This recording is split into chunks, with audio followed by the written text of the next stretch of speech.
Hello guys, welcome to my YouTube channel. So guys, आज हम बात करेंगे एक और मूवी के बारे में जिसका नाम है द गुड डायनासोर। तो चलिए करते हैं वीडियो को स्टार्ट।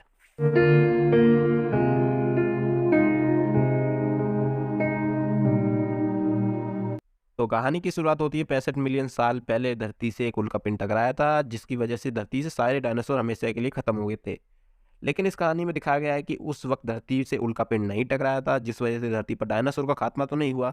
लेकिन हमें इसके बाद 65 मिलियन साल बाद डायनासोर के कपल को दिखाया जाता है, जो कि फार्मर था, और उनके 3 अंडे होते हैं जिसमें से 2 अंडों में से बच्चे बाहर निकल जाते हैं जो काफ़ी हुष्ट पुष्ट और फुर्तीले होते हैं। लेकिन सबसे बड़े अंडे में एक बच्चा निकलता है जिसका नाम होता है आर्लो। आर्लो इस मूवी का मेन कैरेक्टर है। आर्लो साइज में छोटा होता है, धीरे धीरे वक्त गुजरने लगता है, तीनों डायनासोर बड़े होने लगते हैं। आर्लो के 2 बड़े भाई माँ बाप की खेती में मदद कर रहे हैं, जबकि आर्लो कुछ भी नहीं कर पाता क्योंकि उसका डरा हुआ नेचर था। वह हर चीज़ से डर जाता है और भारी सामान भी नहीं उठा पाता। अब आर्लो के माँ बाप बताते हैं कि सर्दियाँ आने वाली हैं, इसलिए उन्हें बहुत सारा खाना इकट्ठा करना होगा। एक बात बता दूं मैं, आर्लो के जो माँ बाप थे, जो आर्लो की फैमिली थी, वो वेजिटेरियन फैमिली थी। तो आर्लो के माँ बाप ने एक स्टोर बनाकर रखा हुआ था जिसमें वो बहुत सारा खाना इकट्ठा कर लेते हैं। उसके बाद आर्लो के माँ बाप एक फुटप्रिंट उस स्टोर पर लगाते हैं। तीनों भाई ये देखकर काफ़ी खुश होते हैं कि उन्हें भी फुटप्रिंट लगाने का मौका मिलेगा। उनके माँ बाप उनसे कहते हैं कि जब तक तुम इसके लिए काबिल नहीं हो जाओगे, इस लायक नहीं हो जाओगे, तुम्हें फुटप्रिंट नहीं लगाने दिया जाएगा। जब तुम कोई बड़ा काम करके दिखाओगे, तुम्हें फुटप्रिंट जरूर लगाने दिया जाएगा। आर्लो के भाई बहन दोनों बेहतरीन काम करते हैं, जिससे वो भी अपना फुटप्रिंट उस स्टोर पर लगा देते हैं। लेकिन आर्लो अपने डरे हुए नेचर की वजह से ऐसा नहीं कर पाता। अगले दिन आर्लो के पिता देखते हैं कि उनके स्टोर में से कोई खाना चोरी कर रहा है। तो वह उस चोर को पकड़ने के लिए आर्लो को एक काम देते हैं। वे आर्लो को जाल बिछाकर चोर को पकड़कर उसमें जाल से मारने की कहते हैं, और वह यदि इस काम को कर लेता है तो उसे फुटप्रिंट लगाने का मौका मिलेगा। आर्लो बहुत एक्साइटेड हो जाता है इस काम को लेकर। लेकिन जब चोर जाल में पकड़ जाता है तो आर्लो देखता है कि एक जंगली लड़का फंस गया है। आर्लो उसे मारने की कोशिश तो करता है, लेकिन जंगली लड़का आर्लो से मदद मांगता है, जिससे आर्लो उस जंगली लड़के को जाल से छोड़ देता है क्योंकि उसका डरा हुआ नेचर उसको मार लेता है। जब आर्लो के पिता को ये बात पता चलती है तो वो आर्लो पर काफ़ी नाराज़ होते हैं और आर्लो से कहते हैं तुम्हें ये डर अपने अंदर से भगाना होगा। तभी वे दोनों उस चोर को पकड़ने के लिए उसके पीछे जाते हैं। आर्लो के पिता उसको लेकर एक घाटी में पहुंच जाते हैं जहां बारिश होने लगती है। आर्लो के पिता कहते हैं कि चलो हमें घर वापस चलना चाहिए, लेकिन तभी नदी में बाढ़ आने लगती है और आर्लो के पिता आर्लो को बचाकर खुद बाढ़ में बह जाते हैं, जिससे उनकी मृत्यु हो जाती है। अब आर्लो बहुत दुखी था क्योंकि उसकी वजह से ही उसके पिता की मृत्यु हुई थी। तभी वह देखता है कि वही जंगली बच्चा दोबारा से खाना चोरी कर रहा है। आर्लो उस जंगली बच्चे को पकड़ लेता है, लेकिन वह नदी में गिर जाता है और नदी में पत्थर से टकराने की वजह से वो बेहोश हो जाता है। जब उसको होश आता है तो वह देखता है कि वही लड़का अभी आर्लो को देख रहा है। आर्लो देखता है कि वह घर से दूर आ गया है। वह सोचता है उसके पिता ने एक बात कही थी, जब भी तुम्हें घर आना हो तो नदी के किनारे चलकर आ सकते हो। आर्लो ऐसा ही करता है, लेकिन रास्ते में आर्लो को भूख लगने लग जाती है। वह देखता है कि पेड़ पर कुछ फल लगे हुए हैं। आर्लो ने खाने की कोशिश करता है, लेकिन वह पत्थर से फिसल जाता है और उसका पैर पत्थरों में फंस जाता है। वह अपने पैर को निकालने की कोशिश करता है पर नहीं निकल पाता।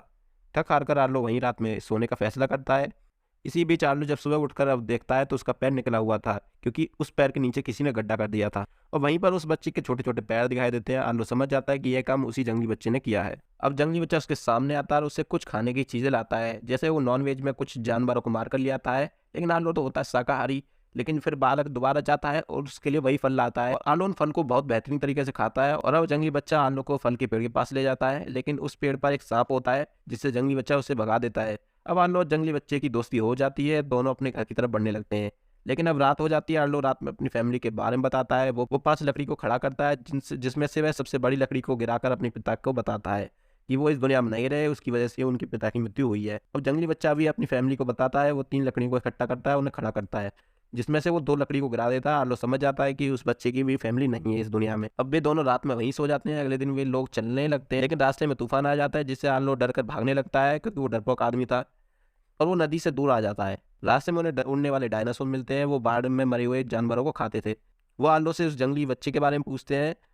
आर्लो ने जंगली बच्चे को बता देता है और दोनों अब उन डायनासोर से भागने की कोशिश करते हैं। उन्हें रास्ते में बड़े डायनासोर मिलते हैं। आर्लो उनसे भी डर जाता है, लेकिन वे शाकाहारी थे और वे उन डायनासोर को भगा देते हैं। आर्लो उनसे अपने घर के बारे में पूछता है। वो डायनासोर कहते हैं कि उनकी भैंसें चोरी हो गई। अगर आर्लो उनकी मदद करता है तो वो जरूर उनकी मदद करेगा। आर्लो कहता है कि उसके पास एक जंगली बच्चा है, वो खुशबू सूंघकर आपकी भैंसों को ढूंढ देगा, और जंगली बच्चा भैंसों को ढूंढ लेता है। बड़ा डायनासोर कहता है कि तुम्हें पत्थर पर खड़े होकर चोरों को बुलाना है। आर्लो के चिल्लाने पर चोर आवाज सुनकर आर्लो के पास आ जाते हैं और आर्लो को खाने की कोशिश करते हैं, लेकिन बड़ा डायनासोर उन डायनासोर को भगा देता है और अपनी भैंसें लेकर वो जाने लगते हैं। रात हो जाती है और रात में आर्लो अपने पिता की बातें बताता है कि वो कितने बहादुर थे और वो कितना डरपोक था, और इसकी वजह से उसके पिता की मृत्यु हुई थी। आर्लो इस पे काफ़ी सैड फील करता है, लेकिन बड़ा डायनासोर उसको हौसला देता है और अगले दिन वे दोनों सभी अपनी भैंसें लेकर वहाँ से जाने लगते हैं। तभी आर्लो को अपने घर की पहाड़ की 3 चोटियाँ दिखने लग जाती हैं। वह उनकी तरफ बढ़ने ही लगता है, तभी वहीं उड़ने वाले डायनासोर फिर से आ जाते हैं और वो जंगली बच्चे को खाने लगते हैं। लेकिन आर्लो को गुस्सा आ जाता है और वो जंगली बच्चे को बचाकर उन उड़ने वाले डायनासोर को मार देता है और जंगली बच्चे को बचाने लगता है। लेकिन तभी नदी में बाढ़ आ जाती है, लेकिन आर्लो जंगली बच्चे को लपेटकर नदी में भी बह जाता है। आर्लो जंगली बच्चे को जान बचा तो लेता है, लेकिन जब वो दोनों अपनी घर की तरफ बढ़ने लगते तभी उन्हें एक जंगली फैमिली दिखाई देती है जो आर्लो के सामने आ जाती है। जंगली बच्चा उनकी खुशबू सूंघने लगता है और उनके संग खेलने लगता है। आर्लो समझ जाता है कि जंगली बच्चे की फैमिली होनी चाहिए, तो आर्लो जंगली बच्चे को फैमिली के पास छोड़ देता है, उसे विदा ले लेता है और कहता है हम फिर दोबारा मिलेंगे। अब आर्लो अपने घर की तरफ बढ़ने लगता है। वो जैसे ही अपने घर की तरफ पहुंचता है, उसकी माँ उसे देखकर काफी खुश होती हैं। उसके बड़े भाई बहन उसे गले लगा लेते हैं। अब आर्लो भी अपने खाने के स्टोर पर फुटप्रिंट लगा सकता था, क्योंकि वो एक लंबी दूरी तय कर गया, तो उसने काफी स्ट्रगल झेले थे। वो बड़े डायनासोर और छोटे डायनासोर से लड़ा, भैंसों को भगाया, तो ऐसे उसने कई सारे काम किए जिसकी वजह से उसे फुटप्रिंट लगाने की अनुमति दी जाती है। इसके बाद आर्लो फुटप्रिंट लगा देता है स्टोर पर और ये कहानी यहीं पर समाप्त हो जाती है हैप्पी एंडिंग के संग। तो ये फिल्म दोस्तों 2015 में रिलीज हुई और उम्मीद है आपको पसंद आई होगी। अगर आपको पसंद आई तो वीडियो को लाइक और चैनल को सब्सक्राइब जरूर कर दें। पिछली वीडियो जो मैंने अपलोड की थी उसमें साउंड क्वालिटी नहीं आ पाती, क्योंकि उसमें कॉपीराइट क्लेम लग गया था, तो उसके लिए मुझे माफ़ करें। अगर आपको लगी हो तो कुछ भी शिकायत हो तो मेरी कमेंट बॉक्स में लिखना करें ज़रूर। Thank you so much guys, love you all.